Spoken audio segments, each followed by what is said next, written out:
Hi hello movie lovers, welcome to MB create talks. So ఈరోజు మనం మాట్లాడుకోబోయే movie review వచ్చేసి మన శంకర్ వరప్రసాద్.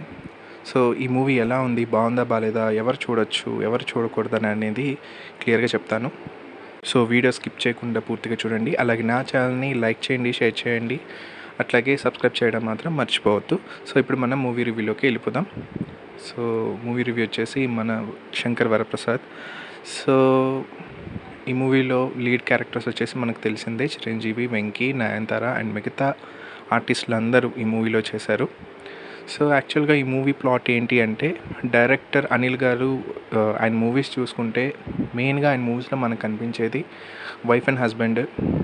సో వాళ్ళ మధ్య కామెడీ, ఫ్రస్ట్రేషన్ హస్బెండ్కి ఒక మ్యానరిజం ఉంటుంది. సో దాని నుంచి ఫన్ క్రియేట్ అవుతుంది. సో ఆ తర్వాత కొన్ని సినిమాలకి అంటే భగవత్ కేసరిలో ఒక సెంటిమెంట్ లాగా అట్లాంటి ఒక సెంటిమెంటే ఈ మూవీలో కూడా ఉంటుంది. సో ఆయన స్టైల్, సో ఆ స్టైల్నే ఆయన ప్రతి సినిమాలో వాడతారనమాట. సో ఇందులో కూడా అంతే. మన శంకర్ వరప్రసాద్ గారు ఇందులో చిరంజీవి గారు వచ్చేసి ఒక నేషనల్ సెక్యూరిటీ ఆఫీసర్గా చేస్తారనమాట. సో ఒక సెంట్రల్ హోమ్ మినిస్టర్ దగ్గర నేషనల్ సెక్యూరిటీ ఆఫీసర్గా చేస్తారు. ఆయనది ఒక డైవర్స్డ్ హస్బెండ్ క్యారెక్టర్ అనమాట.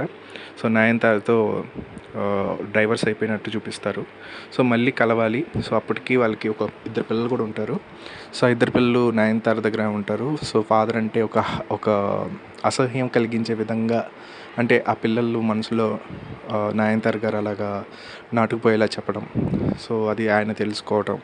సో ఆ తర్వాత వాళ్ళని దగ్గర అవ్వాలని అనుకోవటం. ఆ తర్వాత నయనతార వాళ్ళ ఫాదరే ఇదంతా వాళ్ళిద్దరిని, అంటే నయనతారని చిరంజీవి గారు దూరం చేయాలి అని అనుకోవటం.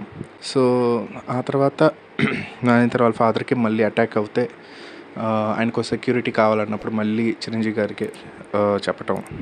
సో చిరంజీవి గారు మళ్ళీ అక్కడ రావటం. సో ఇదంతా ఒక ఫన్ క్రియేట్ అవుతుంది. సో దాని ద్వారానే మళ్ళీ వైఫ్ అండ్ హస్బెండ్ ఫ్రస్ట్రేషన్ అలాగే ఉంటుంది. అండ్ ఇందులో అక్కడ మ్యానరిజం ఉన్నట్టు ఇందులో ఏంటంటే తాగుతున్నప్పుడు ఆ తాగే ప్రాసెస్ మ్యానరిజము మన చిరంజీవి గారు అప్లై చేయడం. సో ఆ తర్వాత మళ్ళీ నయనతారకి ఇంకో పెళ్లి చేయడం. ఆ పెళ్లి చేసుకోవడానికి వచ్చింది వెంకీ. సో ఆ తర్వాత ఆ వెంకీ గారికి మళ్ళీ చిరంజీవి గారికి ఒక ఫ్లాష్ బ్యాక్ ఉంటుంది. ఫ్లాష్ బ్యాక్ అంటే లైక్ ఇద్దరు ఒక చోట బార్లో కలవటం. సో అది ఆ విధంగా ఫన్ క్రియేట్ అవ్వటం. సో సినిమా అంతా చాలా అలా ఉంటుంది, బాగుంటుంది. సో ఇది మూవీ ప్లాట్ వచ్చేసి. సో ఇంకా మూవీ గురించి చెప్పాలి అంటే, చిరంజీవి గారి క్యారెక్టర్ ఎలా ఉంటుంది అంటే కొంచెం కొత్తగా ఉంటుంది. ఇప్పుడు చూడని ఒక చిరంజీవి అంటే అన్ని సినిమాల్లో ఆయన చేసిన పాత సినిమాలు వింటేజ్ కంటే ఇంకొంచెం ఎక్కువగా ఉంటుంది, కొంచెం కొత్తగా ఉంటుంది. నాకైతే సినిమా చూస్తున్నంతసేపు నాకు చిరంజీవి సినిమా చూస్తున్నట్లాగా లేదు. నాకైతే ఏదో ఒక సీరియల్ చూస్తున్నట్టు అనిపించింది, ఒక కామెడీ సీరియల్ చూస్తున్నట్టు అనిపించింది. అండ్ అంటే కొత్తగా ఉంది, కామెడీ సీరియల్ చూస్తున్నట్టు అనిపించింది. అండ్ వెంకటేష్ గారిది అయితే సెకండ్ హాఫ్ నుంచి ఆయన ఫన్ బాగుంటుంది.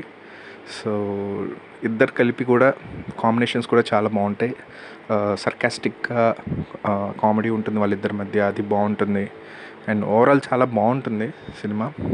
సో ఫస్ట్ హాఫ్ ఏంటంటే కొంచెం మనకి అంటే స్లో నరేషన్ ఉంటుంది, కానీ ఫన్ బాగానే ఉంటుంది. కాకపోతే కొంచెం కొత్తగా అనిపించింది నాకు. సీరియల్ చూస్తున్నట్టు అనిపించింది కానీ చిరంజీవి సినిమా చూస్తున్నట్టుగా అనిపించలేదు. అండ్ మేబీ వెంకటేష్ గారు చిరంజీవి గారు మళ్ళీ కలిపి ఇదే డైరెక్టర్తో ఇంకొక F3 F2 లాంటిది కామెడీ పెడితే మేబీ ఇంకా బాగుంటుందని అనిపించింది.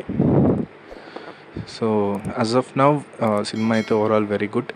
సో అందరూ చూడొచ్చు. సో అభ్యంతరమైన సన్నివేశాలు అంటే ఏమీ లేవు. సో అన్నీ బాగానే ఉంటుంది, ఫ్యామిలీ మొత్తం చూడొచ్చు.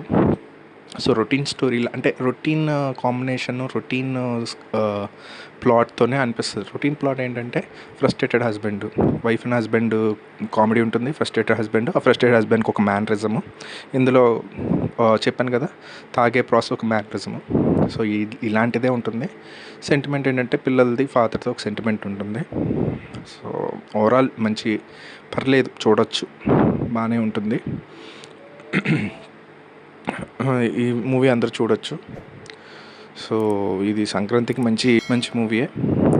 సో ఈ దృష్టిలో పెట్టుకొని హీరో దృష్టిలో పెట్టుకొని కథను దృష్టిలో పెట్టుకొని క్యారెక్టర్ దృష్టిలో పెట్టుకొని సో నేను ఈ మూవీకి ఇచ్చే రేటింగ్ ఎంత అంటే